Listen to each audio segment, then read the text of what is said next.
Saturday ஈவினிங்கோட ஒரு mini vlog தான் இது. சடனாக வந்துட்டு என் பையனுக்கு கோல்டு பிடிச்சிருச்சு. நல்லா ரன்னிங் நோஸாகவே வர ஆரம்பிச்சிருச்சு. நான் ஜஸ்ட்டு 3 டேஸ் தானே இருக்க போகிறோன்னு சொல்லிட்டு மெடிசன் எதுவும் எடுத்துகிட்டு போகாமல் போயிட்டேன். ஸோ என் பையனுக்காக தான் இந்த ரசம் ப்ரிப்பேர் பண்ணிகிட்ருக்கேன்.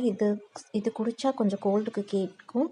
அவனுக்கு ரைஸில் பிசைஞ்சு கொடுத்துக்கலாம் அப்படிங்கிறதுக்காக ரெடி பண்ணிகிட்ருக்கேன். இதுக்கு ஆயில் விட்டுட்டு மல்லி, சீரகம், மிளகு போட்டு கொஞ்சம் ப்ரௌன் ஆகிற வரைக்கும் ரோஸ்ட் பண்ணிவிட்டு ஃபஸ்ட்டு வந்துட்டு பூண்டு போட்டு ரோஸ்ட் பண்ணிக்கோங்க. இதுக்கு கொஞ்சம் ஜாஸ்தி சின்ன வெங்காயம் போடணும்.